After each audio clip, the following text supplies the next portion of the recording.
So mga kapatid, isa kayo na may takot sa Diyos. Pasakop. So mga kapatid, pasakop sa isa't isa. Kapag magpasakop tayo sa isa't isa, tayo'y magkaisa. O anuman mga kapatid, praise God, ang binabanggit doon na mag-asawa sa isang pangulo. So, ang lalaki, sabi pa ng Biblia, ang lalaki siyang ulo ng babae. Pasakop ang babae doon sa lalaki kasi siyang ulo. Kasi mayroon na nangyari ngayon mga kapatid, kahit tayo ay mananampalataya, naglilingkod sa Panginoon, at minsan nawala yung pagpapasakop na sa babae doon sa lalaki. Mapapansin nyo mga kapatid, minsan ang lalaki na siyang ulo, ang babae na ng ulo ulo sa lalaki. Medyo nabaliktad na yung nasusulat sa Biblia. Ang nasusulat, ang lalaki siyang ulo sa babae. Minsan ang babae na naging ulo sa lalaki. Hindi na po ang lalaki ang commander, kundi ang babae na naging commander. Ang babae na nagmamando doon sa lalaki. Parang nawalaan ng karapatan ng lalaki. Mga kapatid, parang hindi na maganda, no? Kapag ang babae ng asawa mo na siya nang magmamando sa iyo, medyo nawala na yung respeto sa babae doon sa lalaki, sa asawa't lalaki. Pero sabi ng Biblia, yung binabanggit ng ating mahal na Panginoon na pasakop ang asawang babae doon sa lalaki. Pasakop ang isa't isa na may takot sa Diyos. May takot sa Panginoon. Minsan walang takot Hindi natatakot na sa Diyos mga kapatid. So sabi dito ng talata, unang Korinto, mga kapatid. May basa pa sa rate. Unang Korinto 11, versikulo 7. Korinto 11. 8 sa 8 na lang. 8. Amen. Pagkat ang lalaki ay hindi sa babae, kundi ang babae ay sa lalaki. Pansin nyo mga kapatid, yan ang nasusulat.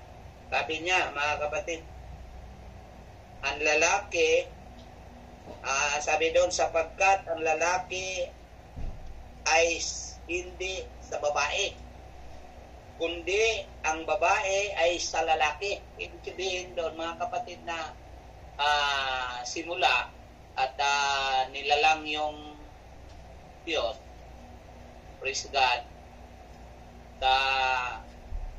hindi nilalang ang babae para doon sa lalaki, kundi ang lalaki una nilalang ng Panginoon bago ang babae.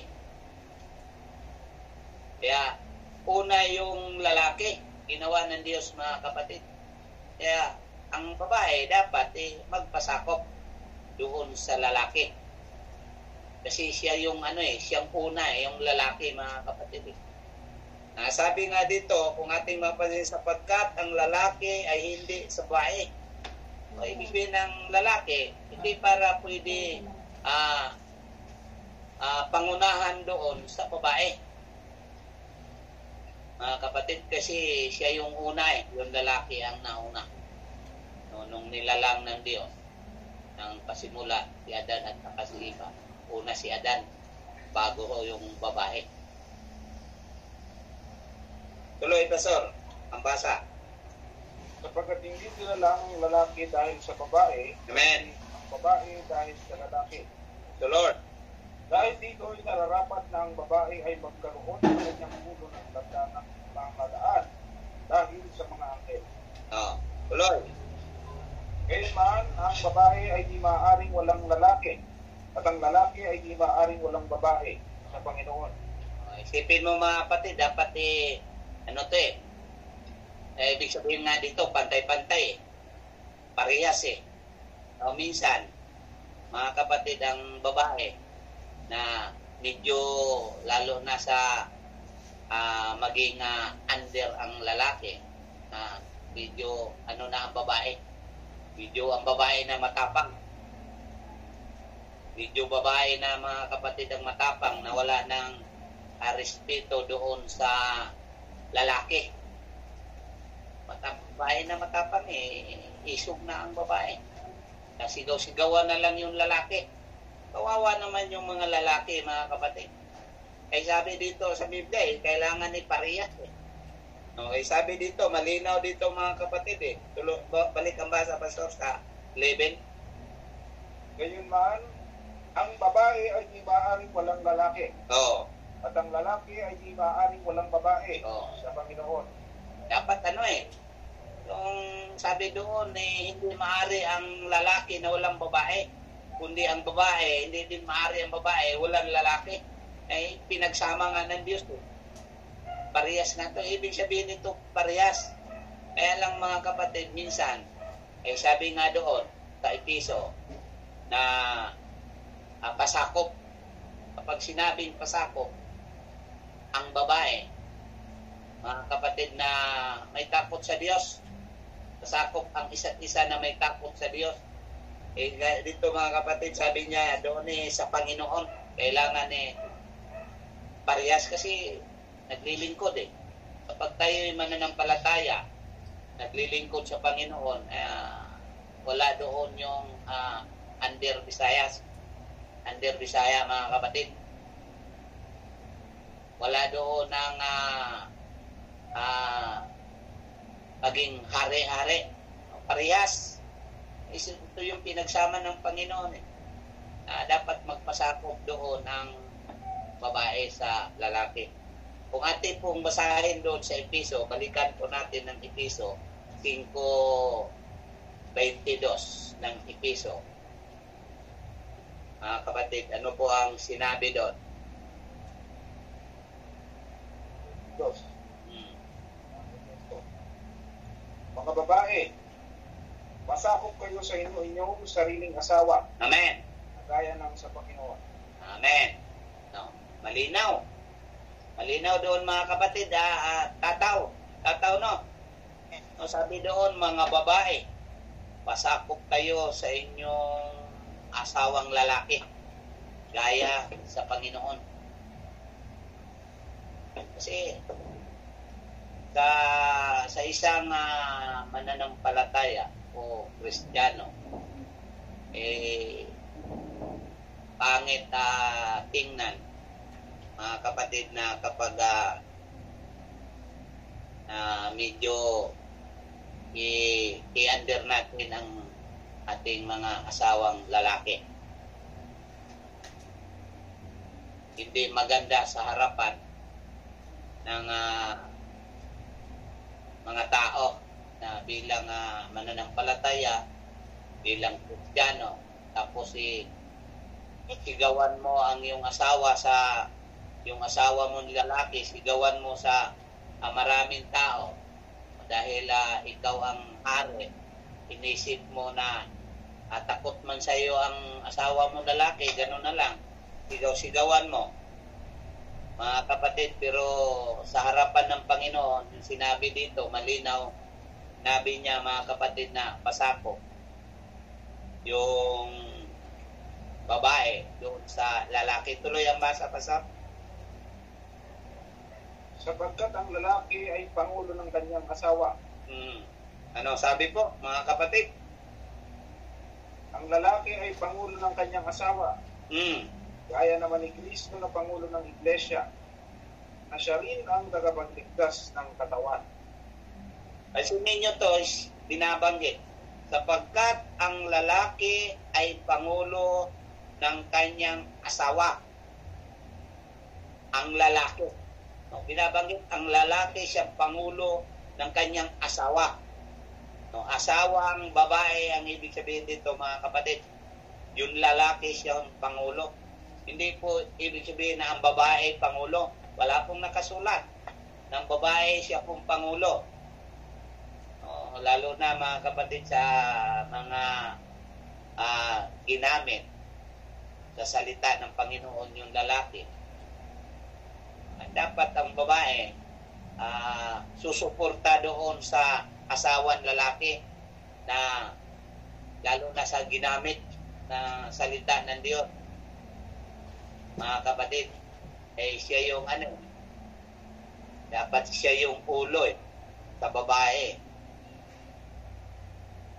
Pangulo ng kanyang asawa, gaya naman ni Kristo na pangulo sa iglesia. Sino ba yung tinatawag ng iglesia? Tayo yun mga kapatid, tayong mga tao. Si Kristo yung pangulo natin. Si Kristo yung pangulo. Malinaw doon mga kapatid. Gaya ni Kristo na siyang pangulo ng iglesia. Tayo po'y tagasunod kay Kristo Yung iglesia na tayo, tinatawag na tayo ang iglesia, tayo ang tagasunod doon sa pangulo. So, ganun din mga kapatid ang asawang babae, yung binabanggit dito, na susunod doon sa pangulo na lalaki. Asawang lalaki mga kapatid, doon po yan susunod dahil siya yung pangulo Siya yung pangulo ng tahanan. Mga kapatid, dapat ang asawa susunod doon. Tulad ng mga naglilingkod sa Panginoon. Mga kapatid, hindi po pwede na ang lalaki lang naglilingkod. Kailangan ng asawa naglilingkod din yan. Pangulo pasakop na Kapag hindi ka magpasakop doon, mga kapatid, hindi ka gaya doon kay Kristo. Hindi ka tawagin iglesia doon mga kapatid. Tuloy, sabi dito sa 24, datapwat kung paano ang iglesia ay nasasakop ni Kristo ay gayon din naman ang mga babae ay pasakop sa kanya-kanyang asawa sa lahat ng bagay. Mga kapatid, pasakop sa lahat ng bagay. Ganon din naman yung asawa. Yung mga asawang babae. Pasakop doon sa lalaki kasi ang lalaki, yan ang ulo. Sabi doon ng 22 ng 5 ng Episo. Ang babae, ang lalaki, siya yung ulo sa babae. Asawang babae. Yun mga kapatid, hallelujah. Tandaan natin yan, lalo na sa atin. Yung mga asawa natin babae, nandoon hindi tanto masama ang trabaho ng ating mga asawang lalaki, tayo mga lalaki, sa paglilingkod sa Panginoon. At doon natin na re-respeto natin yung mga asawa. Kami pong mga lalaki, kaming mga lalaki, respeto ng mga asawa. Kasi hindi tayo maging katawan ni Kristo o iglesia o tayo yung katawan. Hindi tayo susunod doon sa kay Kristo o yung iglesia. Hindi kung hindi tayo susunod sa Pangulo na walang iba kundi ang Panginoon. O, gaya sa ang lalaki siyang ulo sa babae. Dapat ang babae susunod. Respeto, hindi yung gawan lang. Dahil medyo mababa ang kalagayan ng lalaki, sigaw-sigawan lang, ayaw po ng Panginoon yan. Sabi pa nga ng Panginoon, parehas. Mga kapatid, yung lalaki at saka yung babae, yung mag-asawa, pantay-pantay. Mga kapatid, ang pagtinginan, mga kapatid, puro parehas. Oh, kung ating basahin po yung unang Timoteo, unang Timoteo 3, mga kapatid, tungkol po ito sa tayong manggagawa. Tungkol po ito sa ating tayong manggagawa sa Panginoon. Mga kapatid, yung sinabi dito na atin pong kung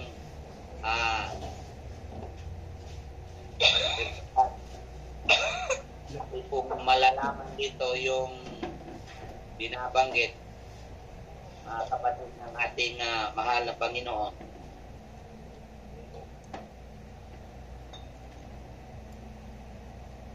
Praise the Lord. 3:5 ng unang Timoteo, mga kapatid. Ngunit kung ang kanumaan ay hindi marunong mamahala sa kanyang sambahayan, anong makapamamahala sa Iglesia ng Diyos? Amen. Sabi doon, ito tumutukoy ito sa atin na ginamit ng Panginoon, mga kapatid. Ay dapat doon, sabi doon na igalang natin yung lalaki, pasako. Kasi sabi nga dito, mga kapatid, ni Pablo, ito yung dinanggit ni Pablo, mga kapatid, doon kay Timoteo. Sabi niya, ngunit kung ang sinuman nga ay hindi marunong mamahala sa kanyang sariling sambayanan, paanong makapamahala sa Iglesia ng Diyos? Mga kapatid, at kapag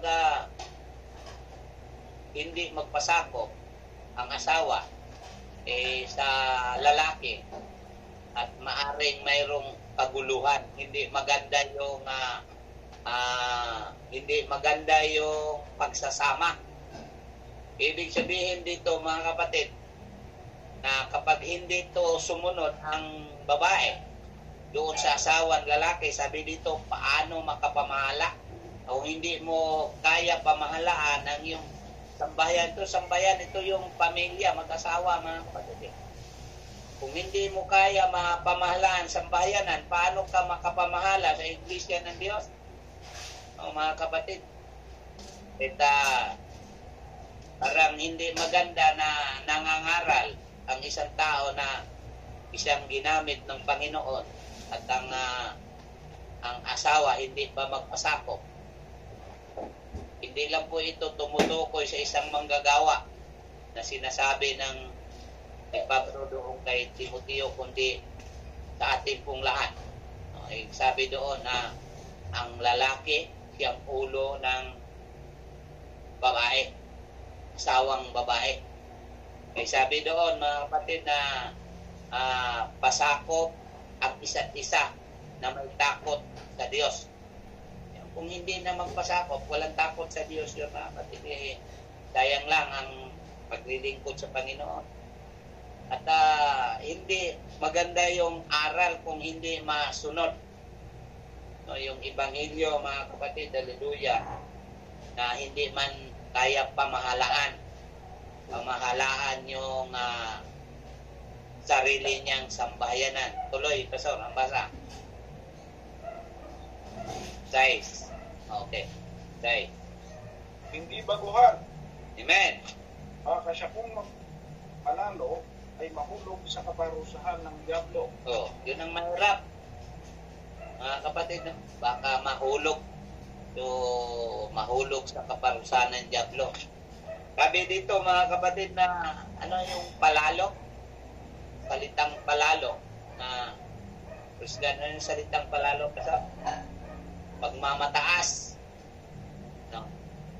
Kasi lalo na ang babae, asawang babae, na nagmamataas sa sarili, ang tingin sa kanyang asawang lalaki mababa sa tingin niya, siya'y mataas.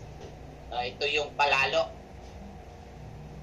Sabi dito ng Biblia, baka mahulog lang sa kaparusahan ng diablo. Kaya yung mga babae na may asawang lalaki, pagpatako po kayo sa amin na mga lalaki, Iba, brother, Makoy? Sister Janice, nagpapasakop sa niya. Oo. Laging kasama-sama yan eh. Laging kasama-sama. Kaya, yan? Sinabi ng Biblia na iglesia, yung katawan, yung iglesia ng Diyos na pasakop din doon sa Diyos, sumusunod sa Panginoon. Puro parehas, pantay-pantay mga kapatid, hallelujah. Ang Diyos, pantay-pantay ang Diyos eh. Mga kapatid, sabi ng Panginoon, hindi siya nagtatangi ng tao. Sabi doon ng Mateo, versikulo yan ni Evangelist versikulo yan, mensahe yan ni Evangelist Rumi doon mga kapatid eh. Mateo na ang Diyos, hindi siya nagtatangi. Mga kapatid, pantay-pantay, puro parehas. Ang mga anak ng Diyos, walang lamangan doon. Walang lamangan, Brother Arnel. Walang lamangan. Kailangan respetuhan. Respetuhan. Mga kapatid, pasalamat nga kayo yung kami mga lalaki naglilingkod sa Panginoon eh. Kung kaharap namin lagi yung red horse, yung himpe, lalo kayong magagalit sa amin. Mabuti, hawak namin lagi Biblia, Pastor Arnel, Brother Arnel. Biblia, hindi na himpe. Amen. Hindi na himpe ang hawak ni Brother Arnel. Biblia na. Saan pa kayo? Saan pa kayong mga babae? Ano pang kami Brother Makoy, naglilingkod na sa Panginoon. Kasama niya ang kanyang pamilya. Naglilingkod sa Diyos. Yun ang tamang pasakop. Nagpapasakop. Mga kapatid, dahil tumatalima. Tuloy tayo doon pa sa, mayroon pa yun? Mayroon pa. Mayroon pa doon sa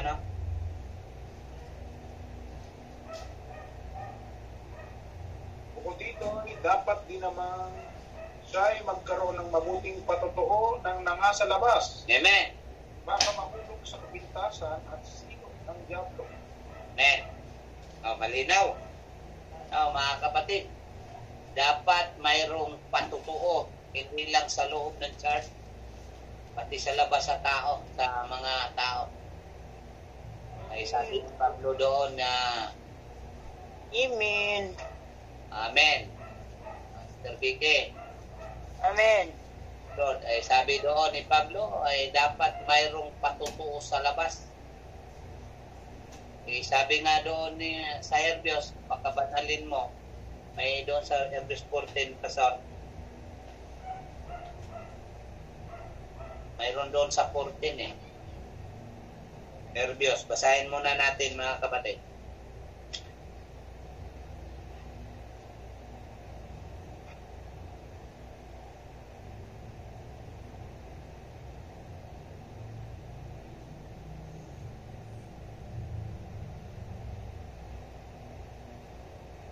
Hebreos 12:14. Basa-basa.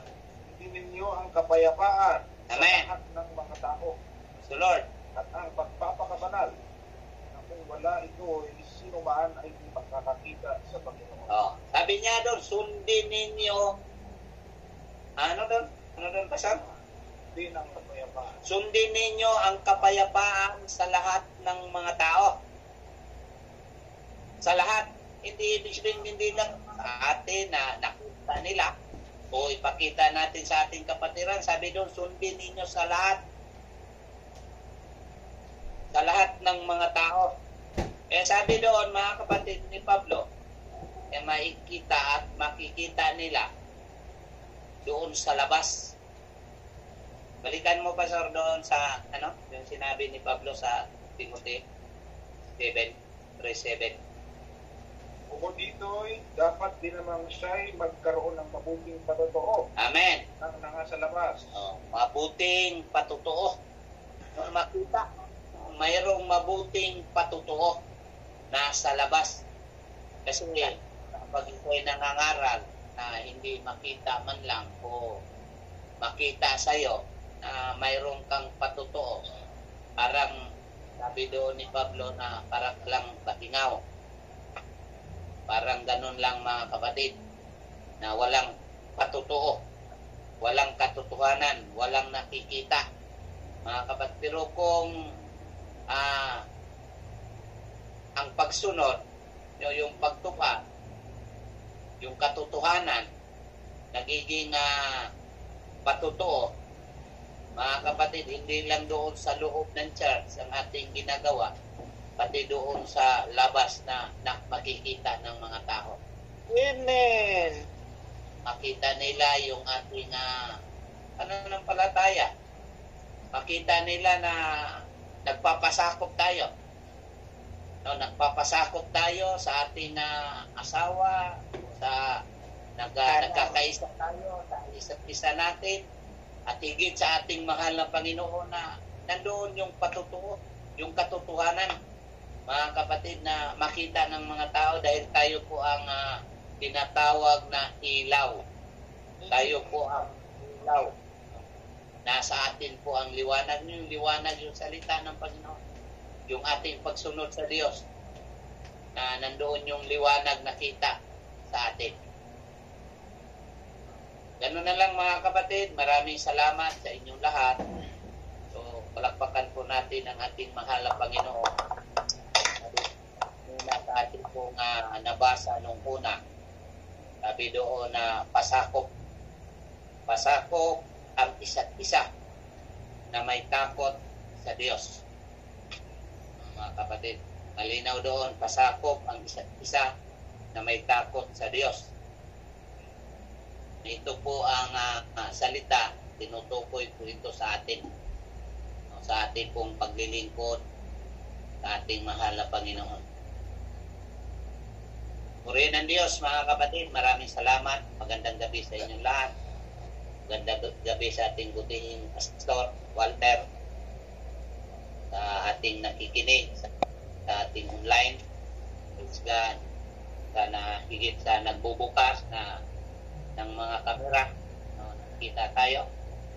Yung mga kapatira natin dyan sa lugar ng Danao, Davao,